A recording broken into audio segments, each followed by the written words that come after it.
ফিরে আসার পর থেকে নীলের রাতগুলো বিষাদ আর আতঙ্কে ভরে উঠেছে। সে চোখ বুঝলেই একটা ভয়াবহ স্বপ্ন দেখত।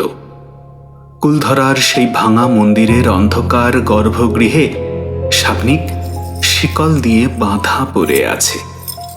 তার শরীরটা ক্রমশ বালিতে মিশে যাচ্ছে, আর সে করুণ আর্তনাদ করে ডাকছে, নীল, আমাকে এখানে ফেলে যাস না, ওরা আমাকে যেতে দিচ্ছে না। শাবনিকের পিঠের সেই 5টা নখের ক্ষত এখন পচতে শুরু করেছে, যা কোনো ওষুধেই সারছে না। নীল বুঝতে পারল শাবনিকের শরীর ফিরলেও তার আত্মাটা ওই অভিশপ্ত গ্রামেই আটকে আছে। কোনো উপায় না দেখে সে জয়সলমীরের মরু প্রান্তরের এক নির্জন ডেরায় আশ্রয় নেওয়া দানচরণের কাছে গেল। লোকে বলে দানচরণ মানুষের ভূত ভবিষ্যৎ দেখতে পান, তবে তিনি কোনো তান্ত্রিক নন, বরং এক আধ্যাত্মিক সাধক। দানচরণের ডেরায় পৌঁছাতে রাত হয়ে গেল। ধনির আগুনে বসে থাকা বৃদ্ধ দানচরণ নীলকে দেখেই শান্ত গলায় বললেন, স্বপ্নটা আবার দেখেছ বুঝি? শিকলগুলো আরো শক্ত হচ্ছে, তাই তো? নীল অবাক হয়ে তার পায়ের কাছে বসে পড়ল। দানচরণ বললেন, কুলধরা শুধু একটা গ্রাম নয়, ওটা একটা সময়ের ফাটল।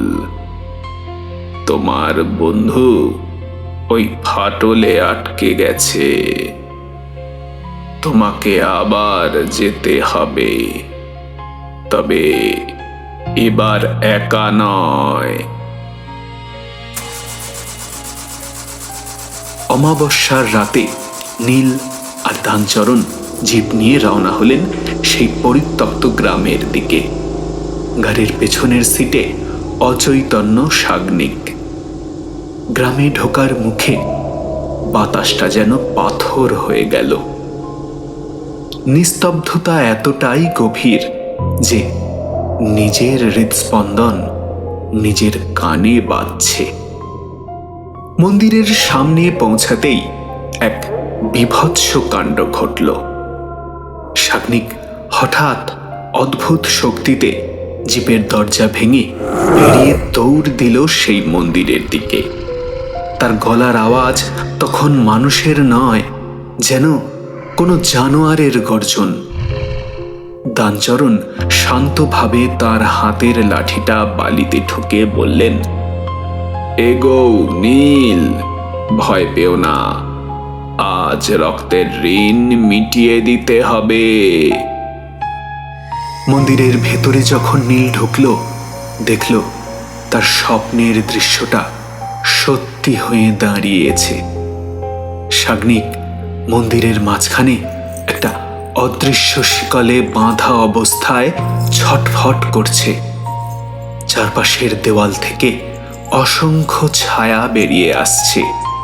তাদের লম্বা নখ আর লাল চোখগুলো অন্ধকারে হেরের মতো জ্বলছে। দানচরণ এগিয়ে গিয়ে তার ঝোলা থেকে এক মুঠো নুন আর মরুভূমির শুকনো গোলাপের পাপড়ি বের করলেন।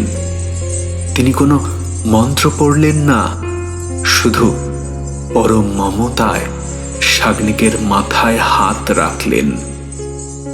মুহূর্তের মধ্যে মন্দিরের ভেতরে এক তীব্র আলো বিচ্ছুরিত হলো।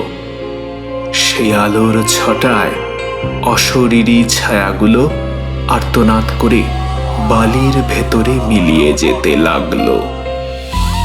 দানচরণ নীলের দিকে তাকিয়ে বললেন, শিকলটা কাটতে হলে ওর পিঠের ক্ষতে হাত রাখো নীল।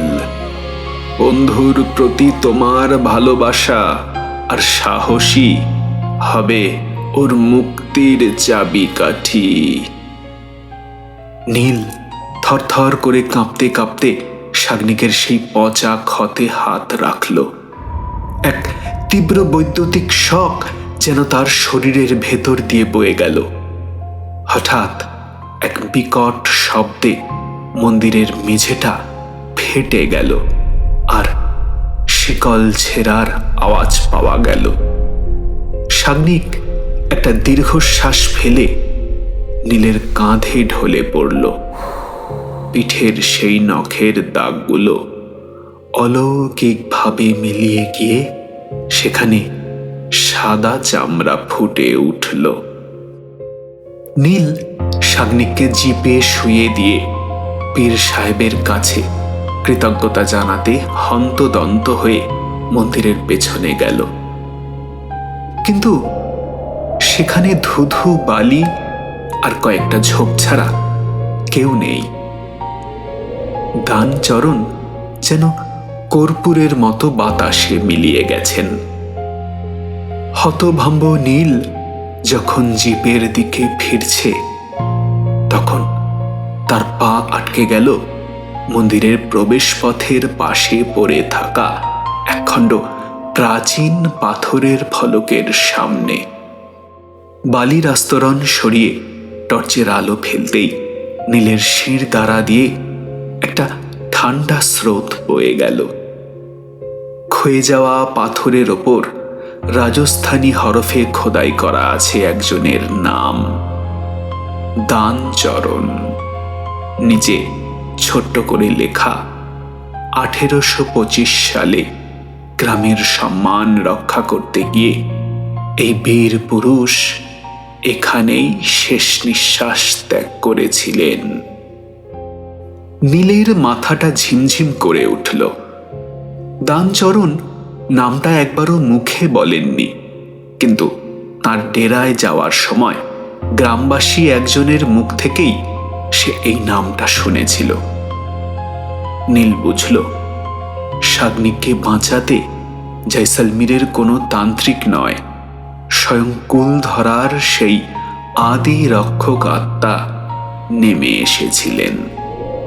দীর্ঘ 200 বছর ধরে তিনি এক অশরীরী ছায়া হয়েও এই অভিশপ্ত মাটির পবিত্রতা রক্ষা করে চলেছেন, যাতে আর কোনো নিরপরাধ প্রাণ এই অন্ধকারের বলি না হয়।